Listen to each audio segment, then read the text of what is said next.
Wow, what a powerful song that was. Thank you, Mary Alice, for picking our music.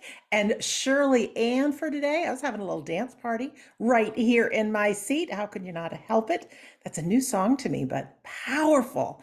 I choose joy. What are you choosing today? Well, that is the topic of our Sunday gathering. I am joined here by my good friends, Shirley Ann and Mary Alice. Our friends Carrie and Phil, they're in New Jersey. Darren is in New Orleans, Louisiana with Scott. So I'm joined by the gals today, the dynamic trio, and we're going to have a great time.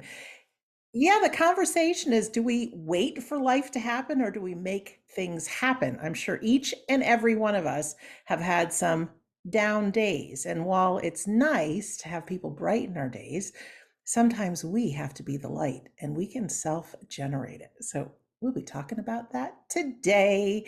Shirley Ann, Mary Alice, and I will share in the address. Shirley Ann will be doing our demonstration of mediumship today. Mary Alice will be also doing the words for the week. I will be, doing the DJ thing behind the scenes, also doing a reading today, the announcements, and leading you into the healing. So we've got a great Sunday gathering planned for you.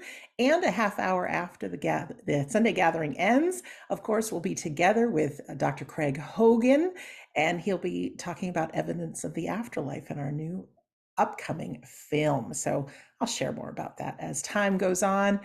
I'm going to turn it over now to Shirley Ann for our opening prayer, please. Hello, everyone.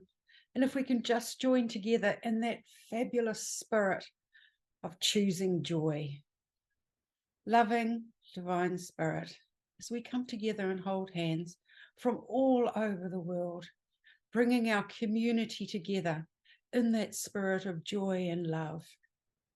Please allow us to hold each other's hands and join together the spirit world, bringing the two worlds together in peace and harmony and love. So once more, we get to sit with our loved ones in the spirit world who draw so close to our being, so close to our souls. Forever in our memories and our hearts, the people that we have in the spirit world are all around us. It's a magical time. It's always a magical time to be alive. So please, as we go into this gathering and leaving our service, our gathering in the hands of our wonderful, loving spirit world, let us bathe in their harmony and love for this time that we are together. Amen. Thank you so much, Shirley Ann. Well, one of the ways I choose joy is to choose humor. So my first reading today is called What's That You Say? An old man decided his wife was getting hard of hearing. He called her doctor to make an appointment to have her hearing checked. The doctor said he could see her in about 2 weeks' time, but meanwhile, there's a simple, informal test the husband could do to give the doctor some idea of the dimensions of the wife's hearing problem. Here's what you do, the doctor said. Start about 40 feet away from her and speak in a normal conversation tone and see if she hears you. If not, go to 30 feet, then 20 feet, and so on until you get a response from her. So that evening, she's in the kitchen cooking dinner, and he's in the living room, and he says to himself, I'm about 40 feet away from her. Let's see what happens. He says, Honey, what's for dinner? No response. So he moves to the other end of the room, about 30 feet away from her, and says, Honey, what's for supper? Still no response. So he moves into the dining room about 20 feet away. Honey, what's for dinner? Still no response. On to the kitchen door, only 10 feet away. Honey, what's for dinner? And still no response. So he walks right up behind her and says, Honey, what's for supper? She turned to him and said, For the 5th time, I said chicken. I hope you're laughing. I love that one. Next, I'd like to read to you something called You Know That You Are Marvelously Mature When My Wild Oats Have Turned into Prunes and all bran. I finally got my head together, and now my body is falling apart. Some days you're the dog, and some days you're the hydrant. Kids, I hear laughter. Kids in the back seat cause accidents. Accidents in the back seat cause kids. If God wanted me to touch my toes, he would have put them on my knees. You and your teeth don't sleep together. You try to straighten out the wrinkles in your socks and discover that you aren't wearing any. Oh, Shirley Ann's laughing. That's the idea. At the breakfast table, you hear snap, crackle, and pop, and you're not eating cereal. It takes 2 tries to get up from the couch. When happy hour is a nice long nap. When you're on vacation and your energy runs out before your money does. You know you're in the mature club when your idea of weightlifting is just standing up. Your memory is shorter, but your complaining lasts longer. You sit in a rocking chair and you can't get it going. It takes twice as long to look half as good. You look for your glasses for a half an hour only to realize they were on your head the entire time. This one makes me laugh. You know you're in the mature club when you sink your teeth into a steak and they stay there. You finally get your head together and your body starts falling apart. These days, I spend a lot of time thinking about the hereafter.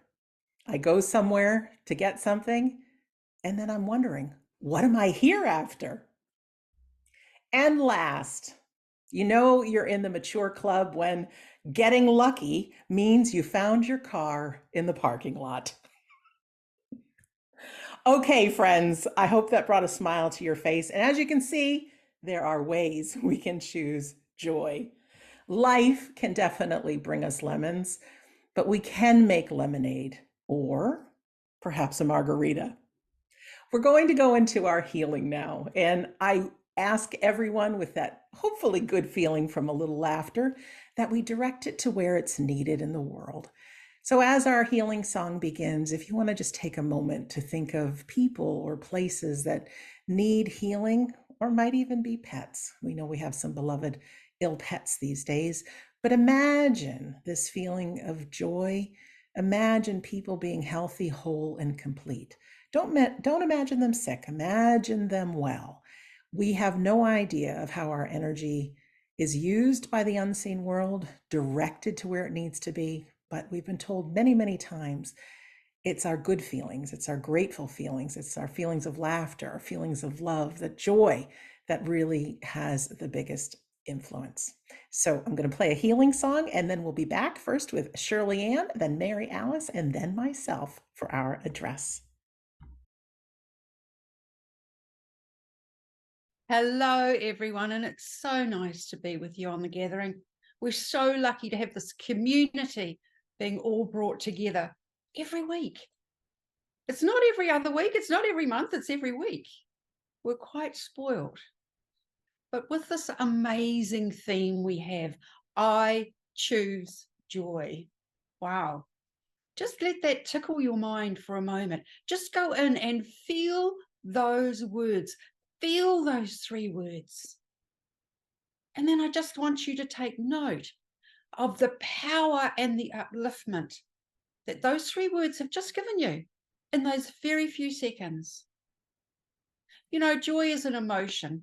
It can be fleeting, it can be immediate, it can be spontaneous. And I have to wonder, and I ask myself, do we pay enough attention to those very, very special moments, those privileged moments? Because we all have the capacity to feel joy, but it's our choice. When you go home at night, when you've done a full day at work, or you've been at the office, or you've been babysitting all day, or whatever job you do, or you're just at home with your partner, do you talk about those precious, joyful moments that you've been a party to?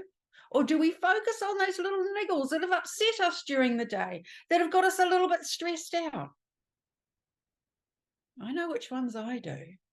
And I want to start changing my focus.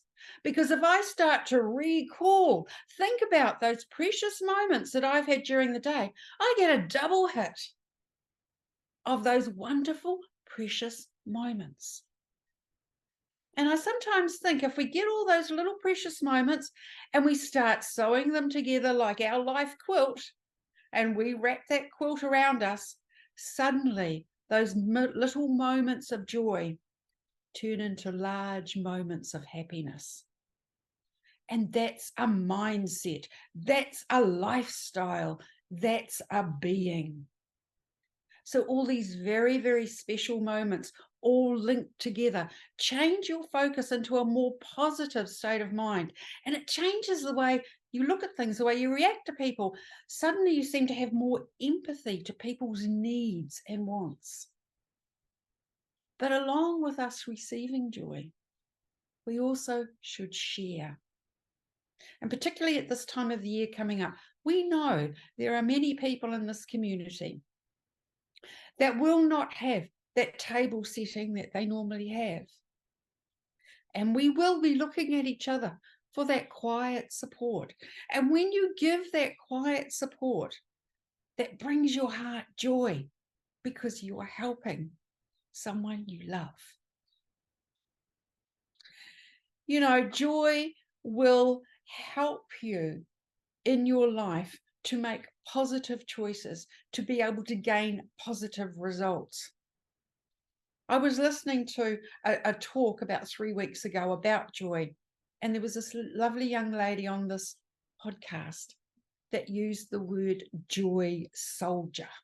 I thought, yes, I want to be a joy soldier. And when I thought about it, I thought, you can even find joy to an extent within grief. If you've had a loved one pass with an illness, or having to have extreme procedures on a regular basis, going into that grief and knowing that your loved one no longer has to have that. They are free. They're going about their healing journey. They are sitting in the arms of our precious spirit. They are surrounded by that love. And you know what's very, very special? I know I'm going to get to see them again. So my parting words to everybody would be, let's be a community of joy soldiers and show people the strength that the spirit world gives us. And I will leave you on those words. Thank you.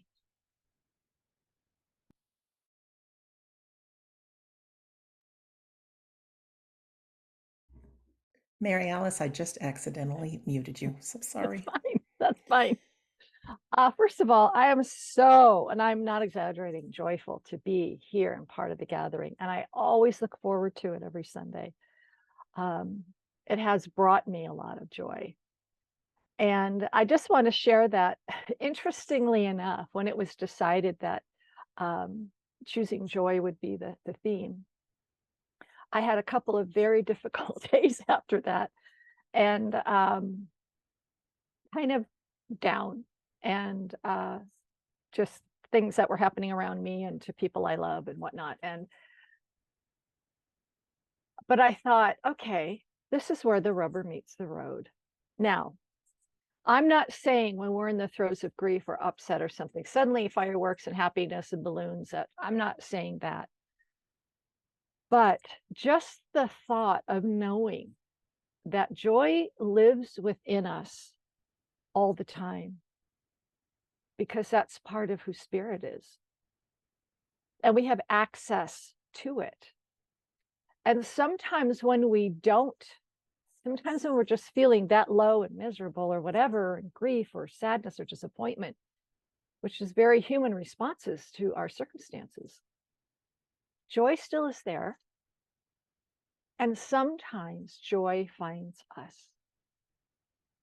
or it activates that joy inside us. I'm going to share something with you that just happened the past couple days.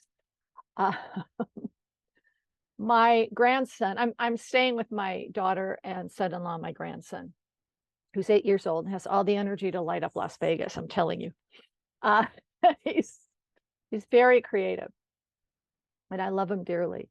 And he could tell that I was not, Grams isn't Grams, And so he came in my room the other evening, and he said, I have something for you. I go, you do? What is it? And he said, I made you these earrings. And I'm telling you, I just was like, cried with joy, because I'm like, that is the sweetest thing. Now, my daughter is very creative, and she's a jewelry maker. So of course he's very interested in all of it. So he made me these earrings, and that brought joy to me instantly. And every time I wear them, they'll bring joy to my heart. So sometimes joy will find us in moments that were unexpected. And I love that. And the thing about joy is being there, that's almost like a light that's just always there. And sometimes the clouds cover it, but it has spokes. Joy has spokes to it, like a wheel. And from it is spiritual practice. When we have moments where we connect with spirit, the way we practice, the way we choose to practice in meditation, or maybe it's just a kindness to somebody else or whatever, that does bring joy to our soul. It lights us up. Also, moments of awe. How many of us have been on vacation or somewhere, or even just in our backyard, and a particular gorgeous sunset hits our eyes? The colors are spectacular. The clouds just reflect those reds and golds and yellows so magnificently. We're in awe. And it's like a miracle. And that hits our joy bone. It goes there. And another part is happiness. Now, happiness is a part of joy, but happiness is dependent on circumstances or events or people, places, or things, which is wonderful. We all have those happy moments in our life, or holding our newborn, or holding the hand of someone we love. That happiness is amazing, and it's connected to the joy. It's a spoke of joy. And it creates memories within us that bring joy. And moments of down or missing somebody, we can bring out that photo album and we can look at it and have great memories. And that joy is just there. It's always there. Another way is mindfulness. We can have moments. Joy can happen in a moment. When we choose it, it can happen in a moment. And when we're mindful, it's also connected to that spoke of gratitude, of gratefulness. When we're grateful, it's amazing. Now, how can we be grateful when we're feeling like the world is caving in, right? Sometimes we just have to wait for the moment. But choosing that part of joy is magnificent. So sometimes try this. You're in a room or you're outside, wherever. Of course, that's the other part, is being in nature brings great joy. But when we're in a mindful moment and we can just kind of push away things that are on our minds, or problems, or upset, or maybe you had an argument with someone you love, or you're just maybe feeling lonely, we can be grateful in a moment. Look around the room you're in or wherever you are and start looking at something like simple, the lamp across the room, let's say, and you're looking at the lamp and you're like, boy, I like that design, but not only that, it gives me light. I get to just easily plug that in. I don't have to like deal with gas lamps and fires. I can put that in, and I'm so grateful. I've got light in my room. And you can even go further with gratitude, with appreciation, which is a part of joy. Appreciation for who discovered electricity and the light bulb and brought this to the world. And appreciation is deep, deep gratitude. And it's amazing how far you can go with this. And the joy just bubbles up. You can't help it. You just can't help it. So those are the few spokes. There are more of joy. But I did want to say that it has been found scientifically that being joyful and having a good mindset about life is healthy for us. It causes well-being when we can be in a state of positivity as much as possible. Again, we're human, we're going to have those moments. But when we can find those times, so Sandra hit on one of them is laughter, having fun, finding a comedy you love, finding a show you might like that brings you joy or laughter, maybe some Christmas programs, or maybe throughout the year you have you're certain rom-coms you love or funny, just put them on, have a good time and laugh. To let go and laugh is one of the primary things that mental health practitioners will help us to achieve. Because when we can let go and laugh, this is what happens. Laughter reduces stress hormones. It boosts the immune system and decreases inflammation and increases the good cholesterol, for just a few things. So being joyful is a good thing. So that's all. I'm going to pass it to Sandra, because there's a little more. I'll share a little bit at the end, but go, Sandra. Oh, thanks, Mary Alice, and thanks, Shirley Ann. I feel like we're preaching to the choir here because you might be sitting in your seats going, yeah, I know all of that stuff. Well, we do, but you know what? We need a reminder. It is not easy to be a human. I don't know if you've ever driven a car and the steering is a little off, so the car wants to go to the left and you're driving and you're tugging it to go to the right, just to go straight. Being a human being, we have this autopilot nature, and it's not an empowering one. We wake up in the morning, it's so easy to say some pretty negative things to ourselves. Sometimes we look in the mirror, step on the scale, all those things that just like you get this little voice in your mind that says you should have done this, you shouldn't eat that, now it's Christmas time, and it can be very, very, very negative. So first thing is to realize that we're in like a vehicle that wants to pull to one direction. We need to catch ourselves in the act. Now, I'm inviting you to do this. Certainly, you don't need to do anything, but just as a reminder of our human nature is that we have this little voice that talks to us all the time. It's not going anywhere.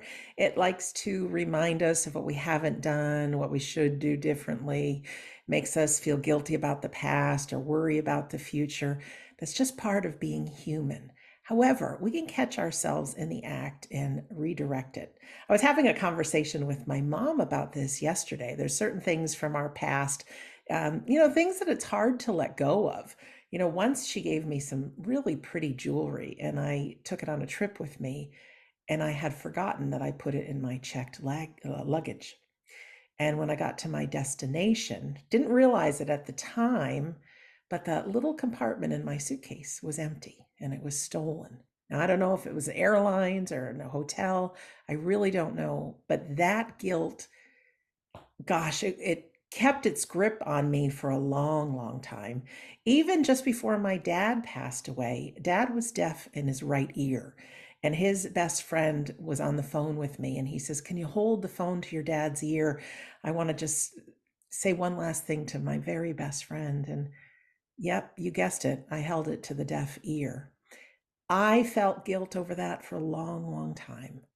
Thankfully, it doesn't hold that grip anymore because I realize that being human, at the time, we do the best we can do. And in the moment of having my dad be moments away from his life ending, that was the fear and the uncertainty, and it was not a good scene. I did the best I could. Did the best I could with the jewelry. Do I wish I could do something different? You bet I do. But as I was talking to mom, I remembered some training I read or had somewhere that says our brains can make new pathways for thoughts. So the more we feel guilty about something, and the more we give that guilty thought attention, lo and behold, our miraculous minds create a new neural pathway for thinking that. And we don't choose to think it, it shows up automatically. Just like any bad habit, the more we think a thought, the more the thoughts will automatically come to us. So, this is good news, and of course, it's bad news. But the good news is thoughts of joy, being a positive person, the more we think it, the more we do it, the more we practice being joyful and doing whatever random acts of kindness or whatever causes you joy, the more we'll be doing that. My recommendation is try to catch yourself in the act. If you catch yourself in the act of some negative or self-defeating thought, just think, oh, thank you for sharing. That's my brain doing what it automatically does. Take Mary Alice's advice and choose gratitude. I know I've been in the depths of grief. I've hit rock bottom as a human being, and it's very hard. I wouldn't have listened to you if you said, oh, just think of something you're grateful for. It doesn't work quite like that. But when we can start saying, yeah, you know what? I have a bed to sleep in and others don't, or I have air to breathe, I have mobility, or whatever it may be, although it may not make you feel a million times better, it gives you that little extra space to breathe and think, okay, I haven't been here before, other people have. There is light at the end of the tunnel, so to speak.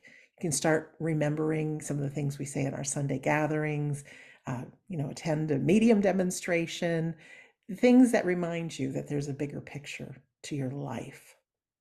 So what do I do to cause myself joy? First of all, the Sunday gathering is probably the top thing in my life because as rosy and cheery as I always come across, chances are I'm not feeling it just before the Sunday gathering. I generate it. And within the first few moments of being on camera and smiling, and we usually have our friend David who comes on right away, real early, says hello, suddenly, all of a sudden it's like, hey, I know who I am. I'm back. Yeah, I listen to my little voice too sometimes. I'm not an expert in catching myself in the act, but just like, we may not want to go for a walk. The hardest part is putting on our sneakers. And once we get outside, we feel like $1,000,000. The same thing is true with joy. When we can generate some, it makes a difference. I happen to live with my mom, and sometimes I just play a little game, of having a good day. What can I do to surprise her? I always have something cooking, some kind of a surprise that might be a couple of months down the road. I can't tell you what my next one is for fear it gets back to her, but trust me, there's something, and I'll tell you when the time comes. But I've done things like snuck into her house while she was away and cleaned her house, knowing when she gets home, surprise. It's not just joyful for her when she arrives, but the several days before she arrives, I'm feeling joyful. So if you think of what can you do for another person, and if you can do a little sneak attack surprise, that's always extra bonus points. Not only makes you feel joyful, but makes them feel joyful as well. I'm so blessed. And, I did not feel blessed when COVID hit because we lost it all. We lost our very lucrative business, had to start from scratch. But we did move to a place that's filled with woods, So I find delight and joy in just the little things. I get quiet, I get with nature, I watch the turkeys, the birds, the squirrels. I I don't know if you know what the flower is, an amaryllis, but they often come out this time of year. It's a bulb that you can plant, and within 6 weeks or so, they have the most lovely blossoms. I bought a bunch of amaryllises and I labeled which day I planted them, and you can't see them, but just over to my left side, I've got all these little things coming up in pots. And every day I come in, I greet the amaryllis. I see how far they've grown. 2 of them are up in mom's bedroom and they are blooming in delight. One's bright pink, another one's red. They're tiny little things, but for me to find the joy, to see change in nature every day brings me joy. And even that is I get to share it with my mom, because sometimes I generate this joy even when I don't feel like it. And next thing you know, we're like a boomerang for each other, talking about great things that have happened in the past or things that we're looking for. The art of generating joy is, it can be a strategy, but it can pay off in dividends. You've heard me say it before. When you're with people this season or any time, you can get people into a conversation about past things that they love to do, travels, what it was like when their first child was born, or what do they like to do with their kids, or yeah, favorite vacation spots, and really delve into that. It's magic, because it really gets people feeling good, and then they ask you the same question. Next thing you know, everybody's having a good time. You can share some of the things, maybe the joke that I told earlier, and get people talking about their favorite jokes. I tell you, I love a joke that makes me laugh until I cry and makes my belly hurt. I love it. And even before I go to bed at night, sometimes I just turn on the TV, but nothing too serious, always something that makes me go to sleep with a little joy, a little smile in my face, a little laughter, something funny. And that's how I choose to sleep at night. So, joy generation is something we can do. I know and I trust that everybody has people in their life that you feel good around. And you also have people in your life that they're always negative, or they can be. And it's not fun being around those people. They haven't learned the art of catching themselves in the act. They don't know, they say you don't know what you don't know. A lot of people don't know how autopilot our minds are for giving us the negative things. So they share negatively. We don't push what we know on people, but we can use this little sneak attack and get them talking about what they love and totally transform a person. And like Shirley Ann said, going into this holiday season can be very tough. Anytime there's a holiday, even a birthday or anniversary when your loved ones aren't around. And yeah, it's great that we talk about life after death, but that doesn't ease the pain. It doesn't ease the grief. So we can do these things to brighten someone else's day. And I just want to leave you with and really underline the fact that if you can set your eyes on bringing joy to another person, and maybe do a little surprise thing for them, or even maybe it's a gift that you're going to give them this holiday time, but have those kind of things in mind, and the joy that it'll bring you is incredible, absolutely incredible. So just a reminder, we live in a mind that wants to be negative, but we can catch ourselves in the act and choose joy. Sometimes we don't want to, we want to suffer. And I honestly think there's a time for that, but say, okay, 5 minutes of suffering, and then I'm going back to joy. All right, I think that's all I have for you for the address. We're going to go into our demonstration of mediumship, but I just want to mention, because I know there's some people who have asked how they can join us for our next event, which starts in an hour and 20 minutes. That is Dr. Craig Hogan doing a presentation on the afterlife. This is all for a fundraiser we've created, because there'll be a movie coming out about evidential mediumship featuring our friends Carrie and Phil. I'll put it in the chat box, but the website is mediummovie.com. Here we go. If you want to sign up, minimum donation of $10. It'll support the movie, and you get to be with us for our next 3 Sunday events. This afternoon or evening or morning, wherever you are in the world, we have Dr. Craig Hogan, one of the leading experts in life after death with many afterlife books. Next week, we have medium Jennifer Brazier doing a medium demonstration. And the following week, we have Carrie and Phil who will be doing a medium demonstration, all after the Sunday gathering. So one ticket of your choice gets you to all 3. So let's move on to our demonstration of mediumship. And we have our beautiful, lovely volunteer, our good friend Shirley Ann, who will be our medium for today. If this is your first time at the Sunday gathering, I'll give you a little bit of information how this part works. If you've been with us before, yeah, choose some joy and pretend you're here for the very first time. And I'll deliver it like I've never delivered it before, choosing joy. I'm so delighted that in the past 25, 26 years, I have learned about the reality of the afterlife.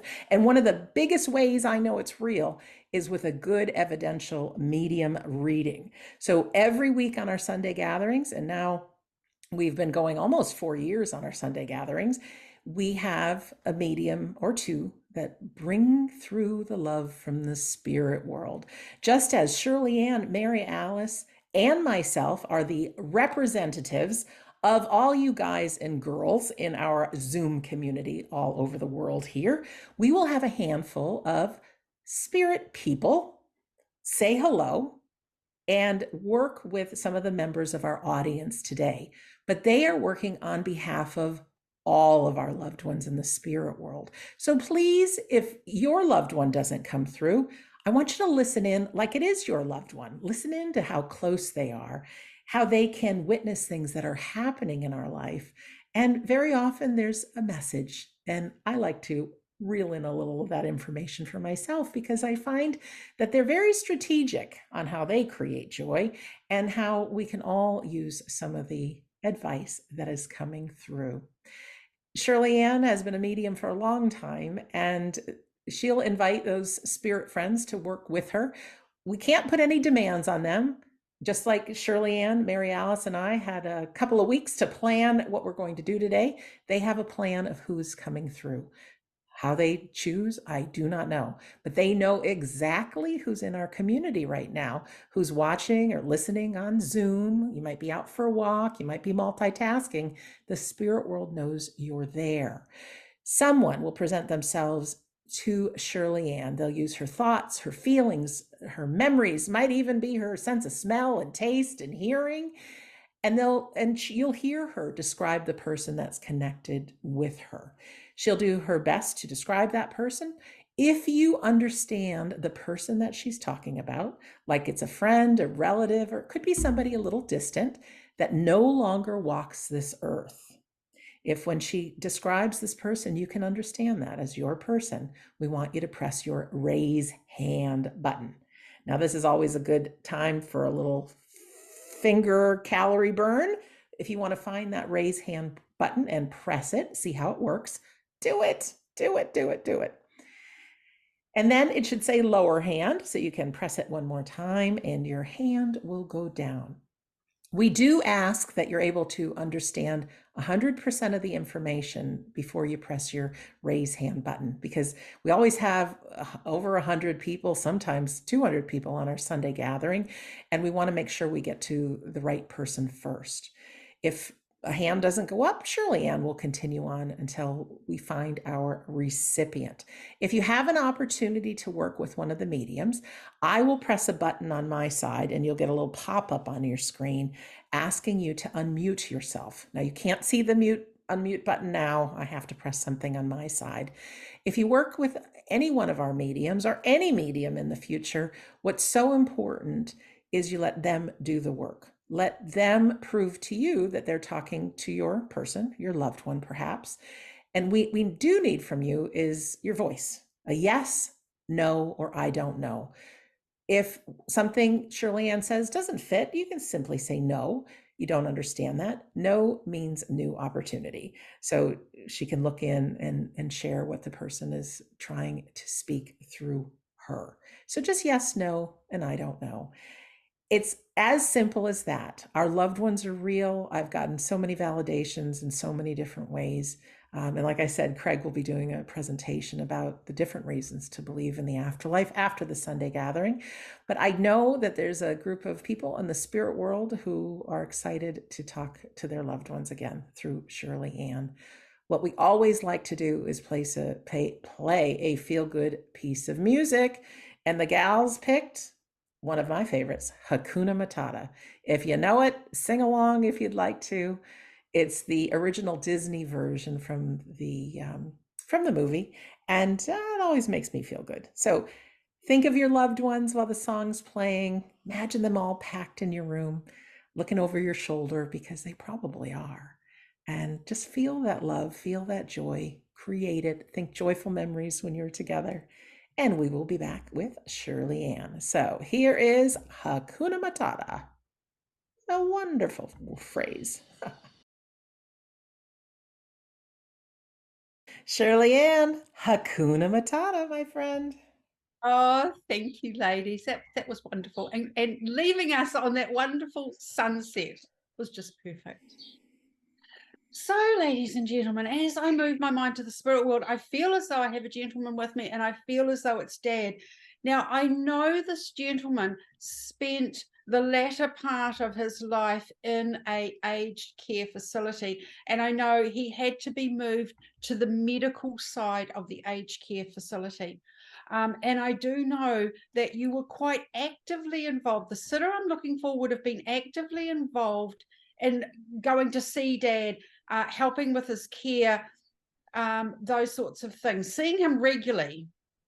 So Sandra, can we throw that out, please? Yes, thank you very much, Shirley Ann. Who can understand this information with Dad? Go ahead and press your raise hand button. All right, we have several folks that can. Thank you, everybody. Okay, that's wonderful. And I do feel as though this sitter actually spent some time with Dad very close to his passing, if not at his bedside at his passing. All right, thank you very much. If you can still take all of that information, keep your hand raised. If not, go ahead and press your hand down. Still several people with their hands raised. Shirley Now, Ann. Sandra, I also know Dad, right at the end of his life, you would have a memory of him just holding your hand and speaking some words to you that were very profound, that you still hold in your heart now.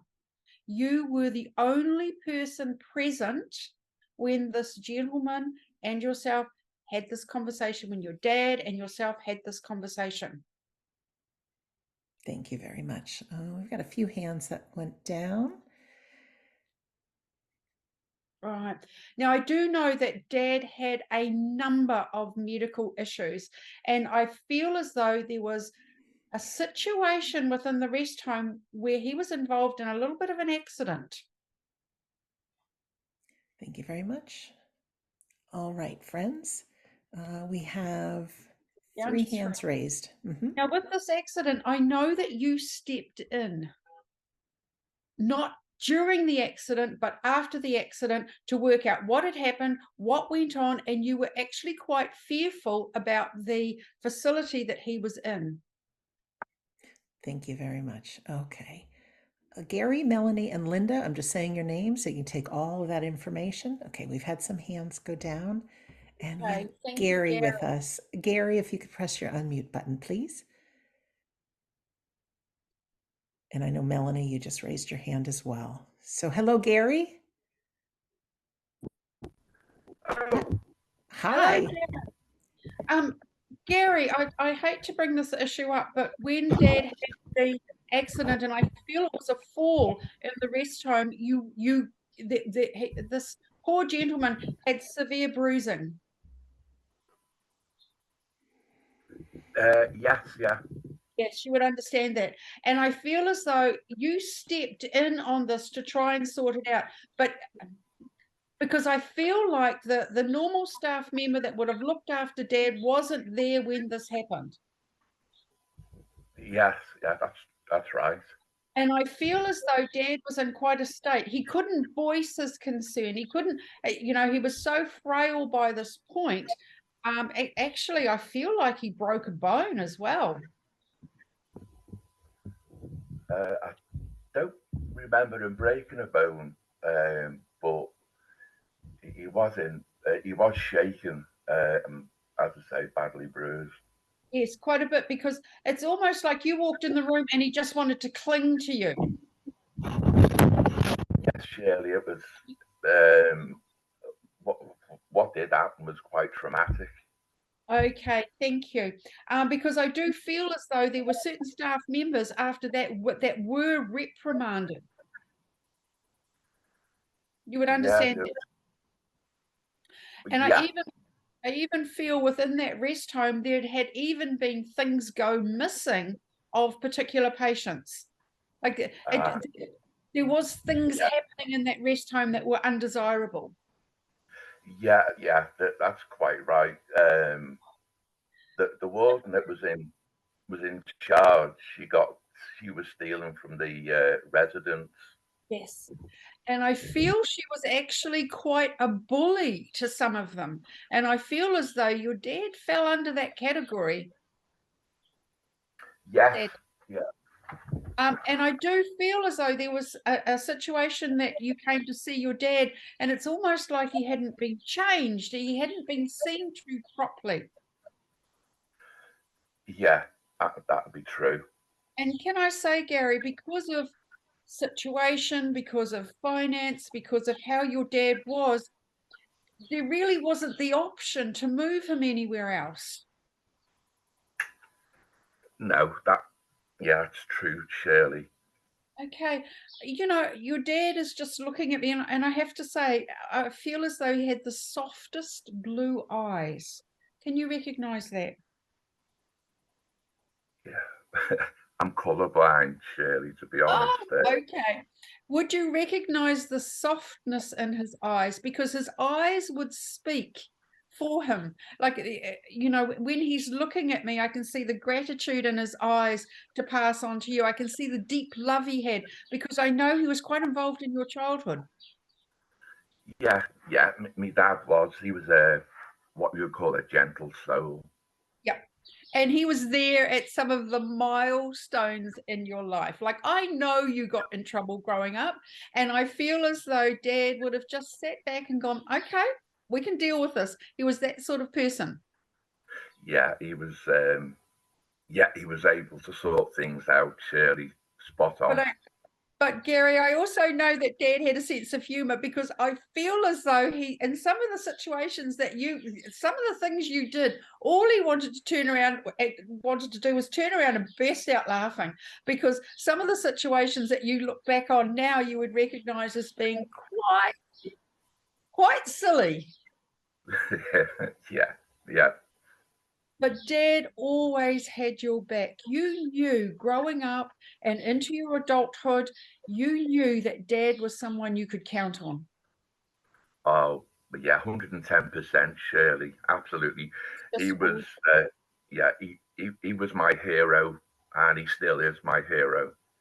Now, Gary, am I correct in saying that you two, because I feel as though you would have gone out and had a few drinks together, you know, at certain times in your life, Yes, yeah, and they were full of fun. You would laugh, but I have to say, you'd both go home rolling around a little bit. You were very happy by the time you left the tavern or the pub that you were in.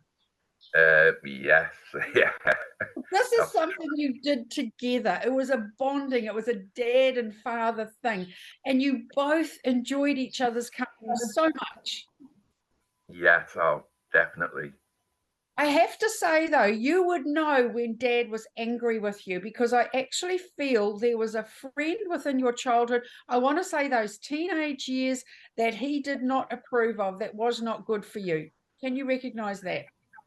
I said, yeah, I can, Shirley. Yeah, Yes. thanks. Yeah, yeah, And I know you got in trouble with this other young man. I even feel there would have been police involved on, you know, on a mild level, but there would have been that sort of involvement.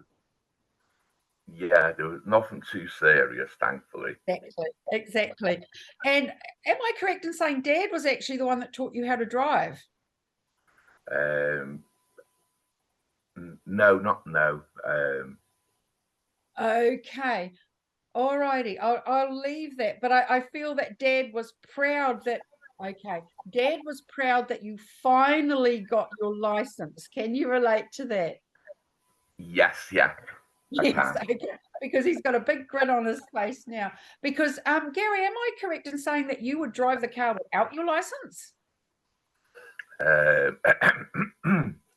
yes, Yes, and I know that he was extremely worried about that, and I know he would tell you off for that as well. That was that he was really strict on certain policies, but He loved you to bits. And I really feel that's why he's here for you today, sending on those Christmas wishes, just telling you he loves you, just telling you he's so grateful that you being there. And I can feel him now. He's got tears in his eyes, just thinking about my boy. Oh, thanks, Shirley. That's really made my year, that has. Oh, look, my pleasure. I also know that you have a photo of him out as well. I'm looking at it right now. Yeah, see, you're not a big photo person, but this is out. Can you relate to that? Yeah, you got that. Yes, I'm not a big photo, as you say, I'm not a big photo person, but I've got a lovely photograph of me dad up on the wall. It's Dad. And I feel as though this gentleman, particularly in this photo, he's very gentlemanly, he's very poised, but you knew the deep depths of the other side of Dad. And you two had such a bond and you had such a union. I actually even feel like Mum was sometimes left out of the picture, like, we don't, it's you and Dad, and that's it. Yeah, that's true. Yeah. I feel quite sorry for him, actually.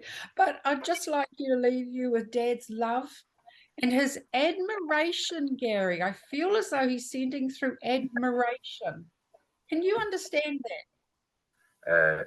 Yeah, I can actually, Shirley. Yeah, I know what he's on about. Yeah. It's like something around you, against all odds, you have achieved. I feel like there were so many obstacles in your way, and you just quietly leapt over that jump, and that admiration that your dad has come through with today is just icing on the cake. Thanks, Shirley. You've made my year, to be honest. My pleasure, Gary. My absolute pleasure. Thanks, Shirley. I'm absolutely well over. I'm going to have a little cry now.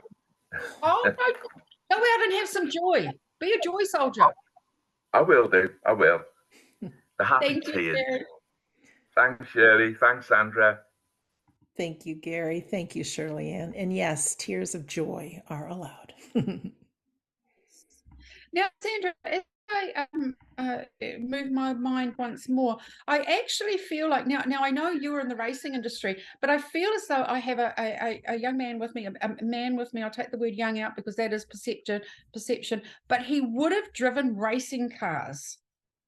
He would have driven racing cars. Can we just put that out there? Sure. All right, ladies and gentlemen. You have a person in the afterlife who would have driven racing cars. Okay. Okay. Melanie has her hand raised. Melanie, if you could press your unmute button. Hi, Melanie. Hi. Hi, Sandra. Hi. Hello, Melanie. Melanie, and you would have actually witnessed quite a severe accident within a race that I feel like he would have been, this gentleman would have been a friend of yours. No, it was my dad. It was your dad. Okay, Yeah. all right. Sorry about that. You would have That's okay. witnessed an accident, though, in one of the races that he was in. He developed a disease and he wasn't able to race his car. Just answer that question, darling. Would I'm you have sorry. witnessed a racing accident in one of the races he was in? I'm sorry, no. Have I frozen, Sandra? We can hear you, Shirley Ann, but your picture has frozen. So keep talking. Melanie, would you understand that? No. No. He Okay. didn't. No. Okay. Just hold on there, Melanie. And Sandra, can we throw this out again? I'm looking for a gentleman who would have been involved in racing, but you would have also witnessed a very serious accident in one of his races. Because I feel like there was a very serious accident. Okay. Can anybody understand that information?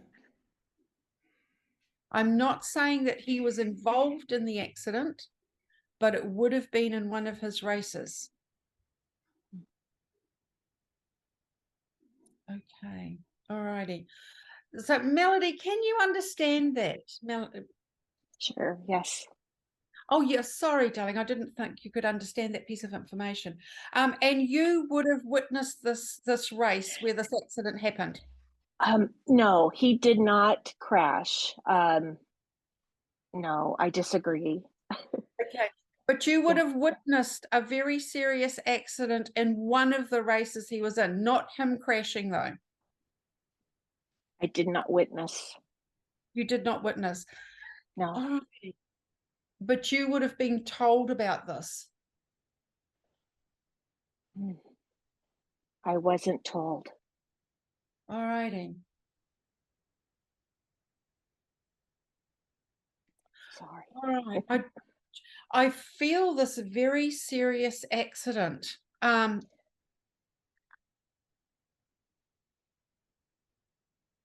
Okay, Sandra, I'll just throw this out another way. Somebody here would have witnessed a very serious racing accident. Like, I feel it's quite a big thing. And I actually feel within that racing accident, somebody actually did pass away. Can we throw that out to the audience? Yes, definitely. This accident is very important. This might not be somebody in your life, friends. It could be somebody a little bit distant. Catherine has her hand raised. And Melanie, you just stay where you are because we just never know. Okay. And certainly your dad is definitely around. Okay, Catherine and Amelia both have their hands raised. Okay, can we just find out what we understand with our two ladies that have just come in? Mm-hmm. I Amelia? can take car accident. Hi, it's wonderful to see you. I could Welcome. take car accident. Okay, and Amelia. That was Amelia. That was Amelia. Catherine is not unmuted herself. There you are. Hi, here I am. Hi. I was at a racing event. I can't remember which one, but it was a serious crash and I almost forgot it was going towards me and and my husband used to race, but I can't remember if it was that race. And my husband's here. Okay, and your husband was present with you at that race, Kathleen? Yes. Okay, thank you. I think this is where I am, Sandra, if I may work with you. And Kathleen, I feel as though I have a gentleman in the spirit world, and this would be your husband's dad. Yes. And he would have enjoyed motorcar racing as well.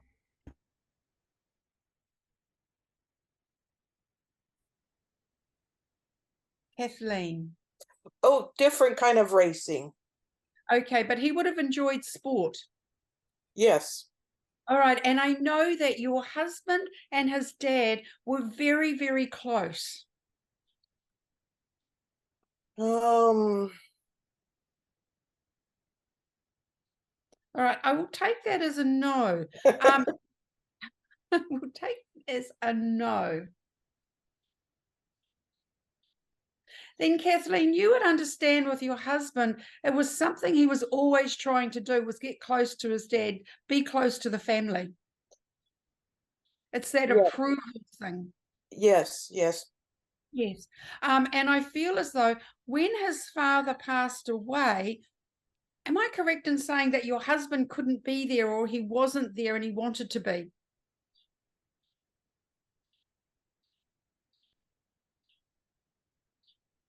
Sort of. Sort of. Okay. Can you understand the moment that dad passed that your husband was not there? Yes. Okay. And I almost feel that's something that your husband has always regretted. I would think so. Okay. Alrighty. And I'm sorry this is all about your husband, but I feel as though I want to say to this man, you know, I did love my son. I do love my son. I just could not show it. I didn't have the capacity to show it as I wanted. Can you understand that? Yes, I do understand that. Yeah. Because I feel like with this man, even when he wanted to say gentle words, they didn't come out as gentle words. Exactly. All right. And I know that when your husband, in his upbringing, he was really strict. I do feel as though there would have been a little bit of physical discipline with him. Well, more than a little bit. Yes, I've heard. Yes. And I even feel that even today, to an extent, your husband does wear the scars of that. Yes. All righty. But I do feel, you know, I actually feel my heart sinking with this gentleman, because it's like I want to tell him, I want to let him know how much I love him. I want to wrap my hands or my arms around him. Am I correct in saying he's been going through some challenging times himself? Yes. Yes. And it's like this gentleman's coming forward and he just wants to wrap his hands round him and let him know that these things will pass. It's almost like you can see ahead of these things of your husband and you can understand what's up ahead. But I feel like your husband is so focused in on what's going on at the moment. It's a struggle for him. Can you understand that? Yes, I understand that. Thank you. Now, I do know that your husband does have some photos, and I actually feel it's of mum and dad, and I feel as though his mum and dad, and I feel as though it would have been on a vacation, but I do feel as though they're tucked away in a box. So there's a box of his family photos. Can you understand that? Yes, I probably have them here somewhere. Okay. Yeah, I feel as though there is some really lovely memories in there. But Dad is coming through really to ignite the love with his son. Thank you very much. I'll Okay, pass that along. I hope you can. Also, Kathleen, your mum's in the spirit world. Yeah, pretty recently. Okay. I feel as though this lady's with me. I will give you some evidence of identification, but she's just going like this. You would understand that you had a lot to do with her funeral. The pictures. Pictures. Now, also, did you have some decisions to make with music? No, that wasn't me. Because I feel she's letting me know the choice of music she just loved, because I feel within the family they weren't quite sure what to play with the music. Sister. Yes. And I feel as though this lady had a fabulous laugh. You would understand that about mum. She definitely had a fabulous smile. Okay. But I do know towards the end of her life, she did suffer with a bad illness. You would understand that? No. Not sure. Okay. Would you understand then the family gathering to help with her? Can you repeat that, please? The family gathering to help with mum before she passed. Yes. Yes. Yeah. Thank you. Because I do feel that help coming in. And it's funny, mum's giving me a bit of a feeling of she was surprised at where the help come from. There was a few surprises in there for her. People some of the people who stepped forward, she was surprised that they did.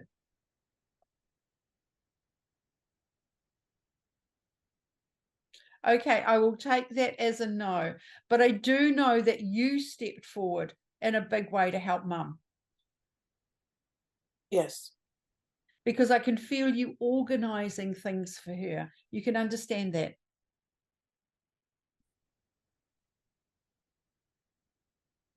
And she needed someone to step in and help with organizing because she didn't have her own voice. Oh, yeah. Yes, I organized something very important actually. Yeah. Before she passed. Yes. I think this is what she's referring to. You also, I feel as though There were some tests and things that Mum had before she passed that you were present there with her with.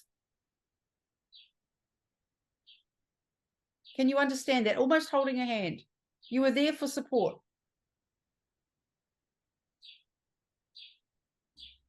There was so much that happened.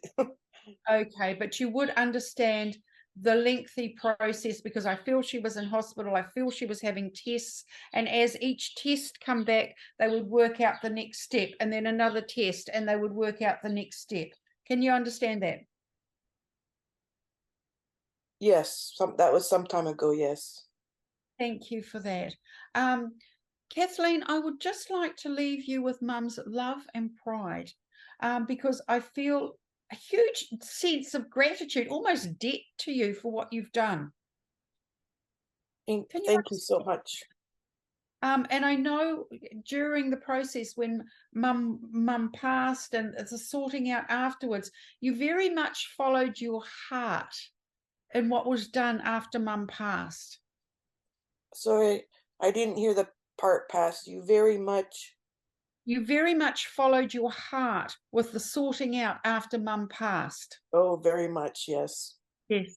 And I feel as though there were certain things that Mum had that she wanted certain members of the family to have, and you went to the best of your ability to make sure that happened. Yes. And there's just a massive I want to reach out and give you a spirit hug. It feels like that she was worried that whether the things after she passed would get done, and you did the best that you could. Yes, and I'm still doing it. Because I do feel after Mum's passing, finances and things, they were tight. I'm not sure. Okay. Well, Kathleen, I'm going to leave you with her much love, much gratitude.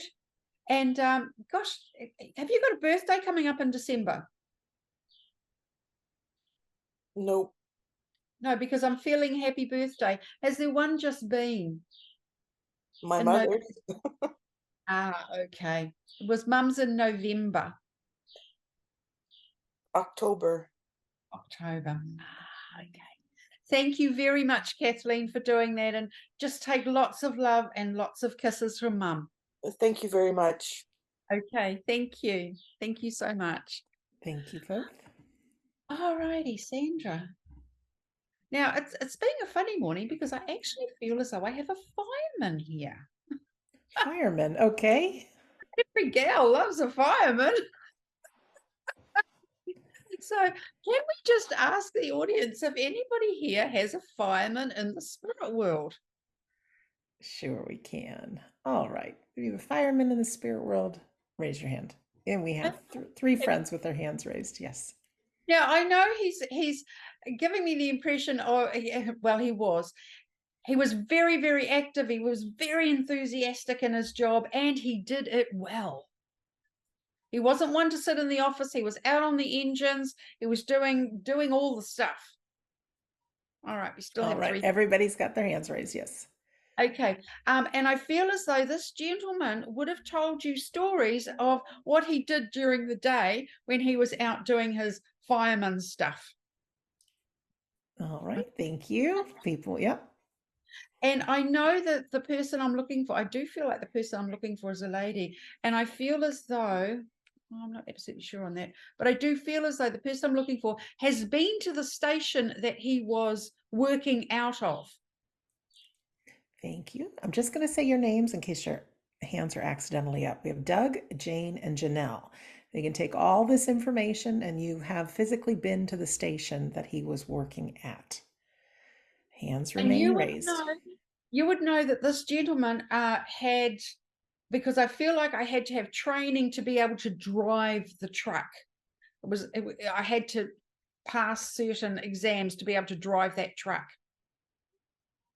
You still have three? They all righty. Oh. Okay. All righty. Now, I also feel as though this gentleman would have attended a fire, fought the fire, and I feel as though in this particular fire, I want to say a young lady lost her life.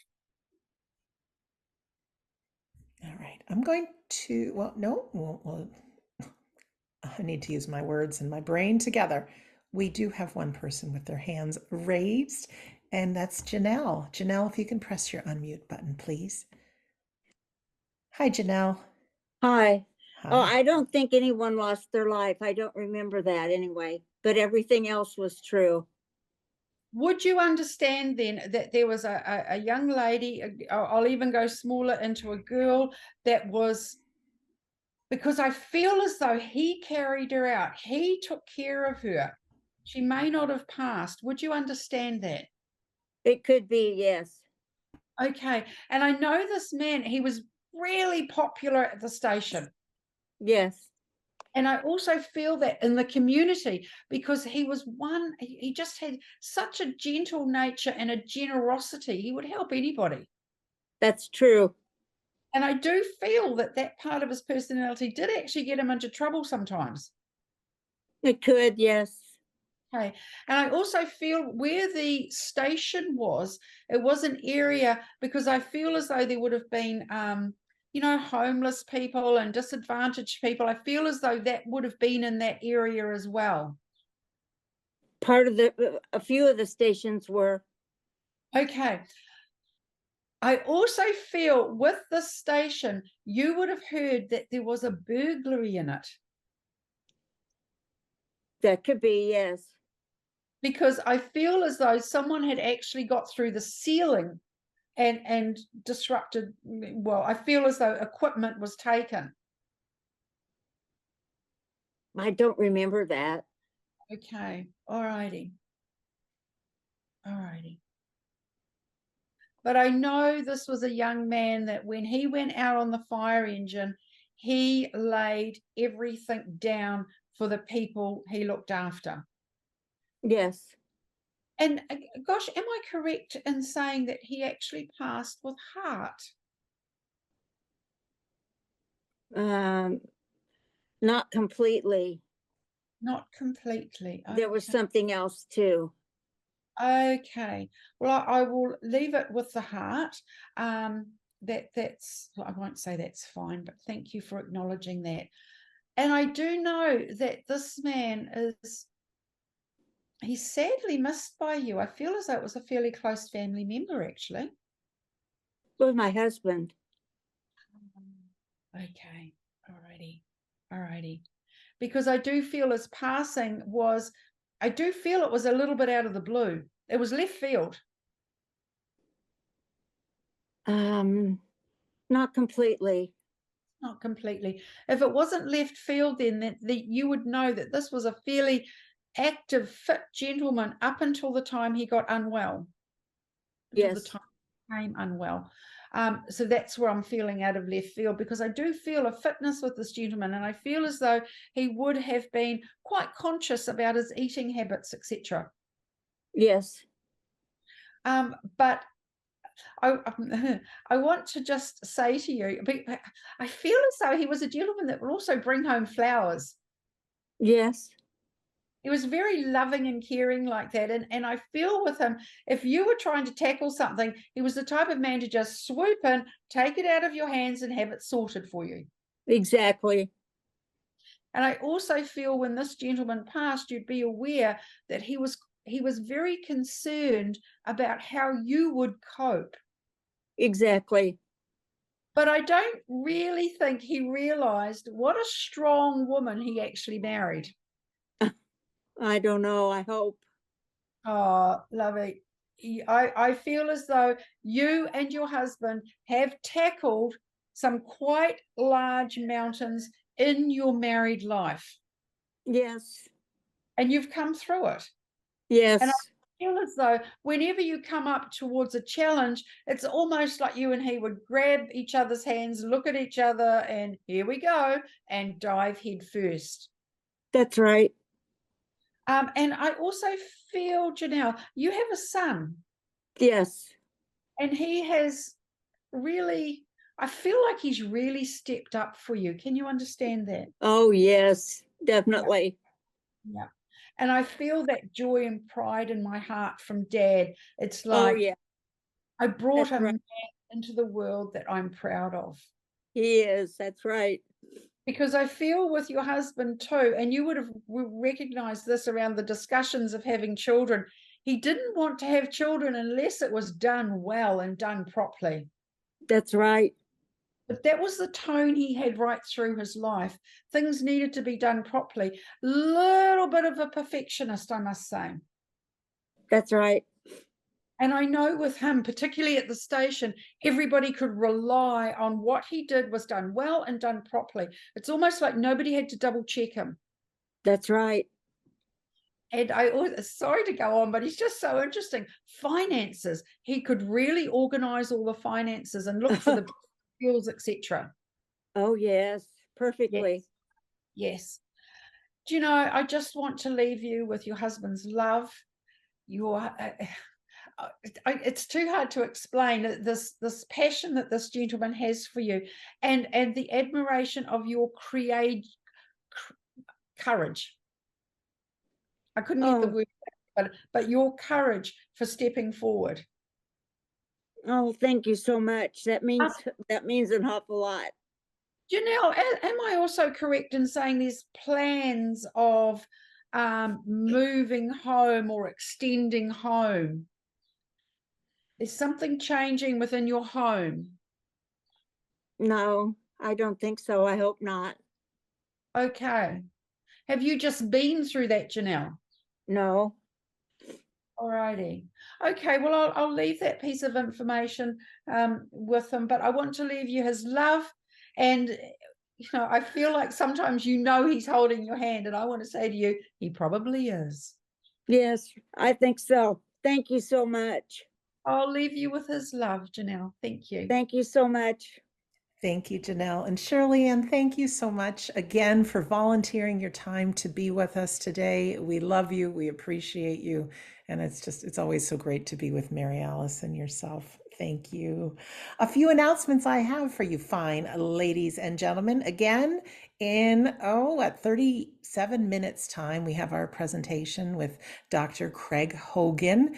And he's actually one of the first people that I read his book about evidence of the afterlife with his book, Your Eternal Self. He's given his life to prove the evidence of the afterlife, and he's really outstanding. If you haven't heard, we are creating our second We Don't Die film. The first was on Sonia Rinaldi and her pictures and voices coming through the afterlife. The second one is going to be featuring our own medium duo, Carrie and Phil, our tutors. I think, and many people feel this way as I do, right now, mediums in the world are a little bit out of control, charging way too much money, not giving good enough evidence. And we're trying to restore and bring a higher level of integrity out there to make mediumship open for everyone. And so we'll be following their journey and some of their teachings and their students. So if you go to mediummovie.com, you can make any donation you like, and you'll be in our next event with Craig Hogan. If you can't join us live, you get the replay, of course. And then next week, you're also included in our demonstration with medium Jennifer Brazier. And then the following week, it will be the demonstration with Carrie and Phil. So these are extra events that will be after our Sunday gathering, each about 90 minutes, and your choice of donation. We really appreciate it though, because it does help to get this movie going.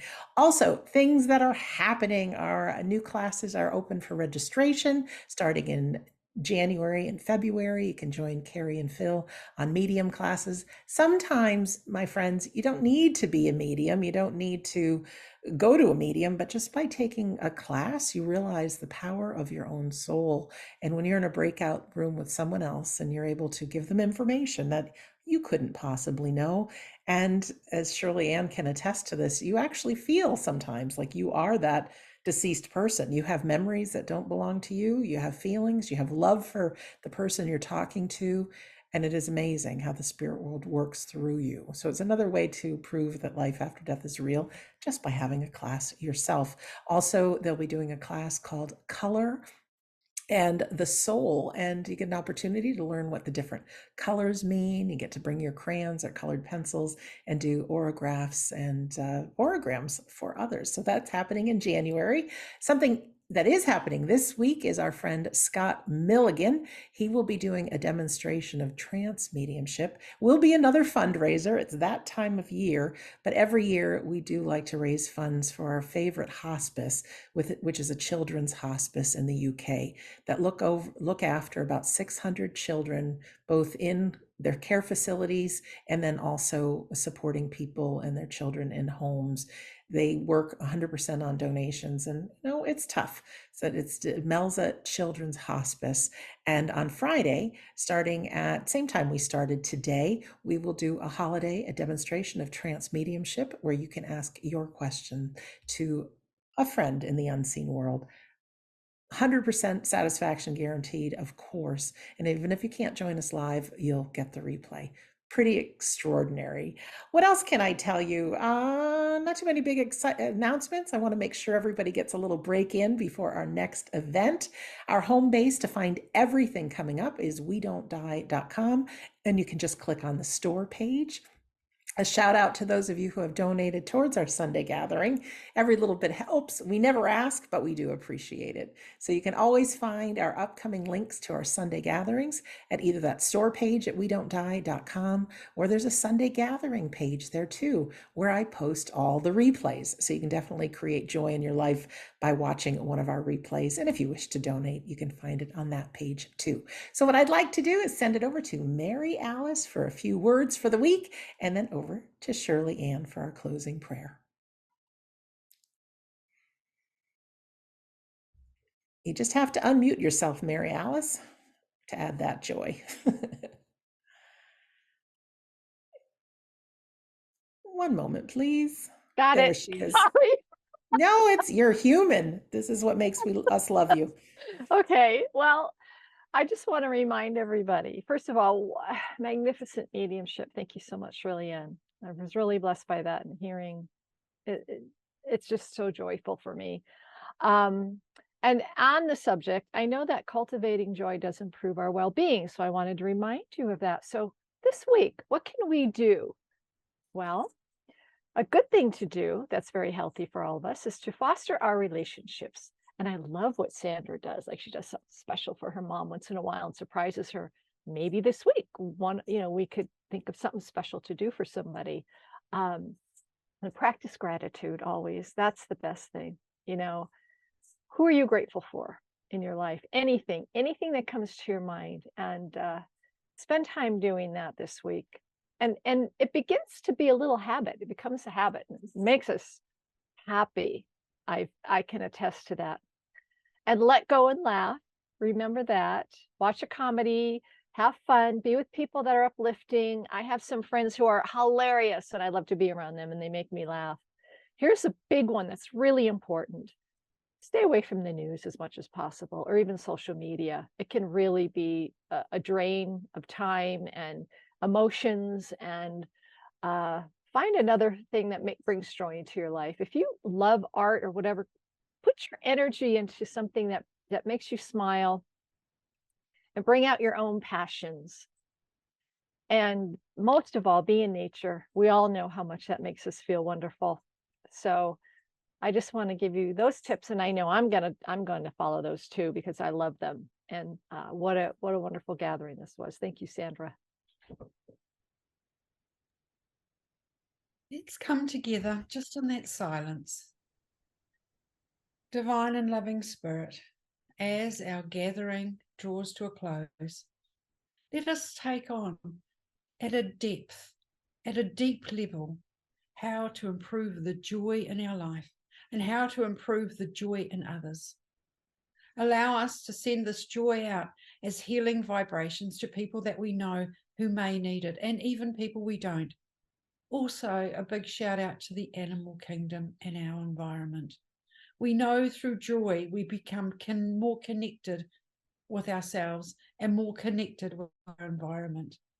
Allow us to take on the responsibility of protecting our environment and our animals.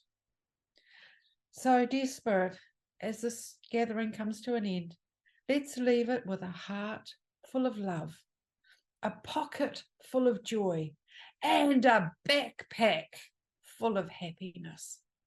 Please take our love and thoughts into the spirit world. And we so appreciate you being here.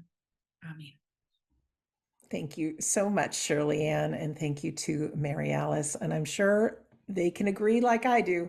We volunteer and we can't help but get joy after giving joy. That's just the way it works.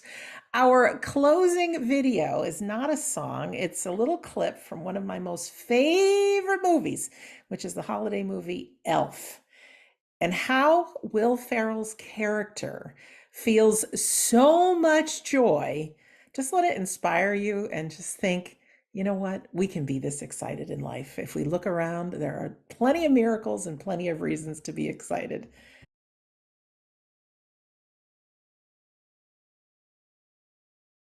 I love that.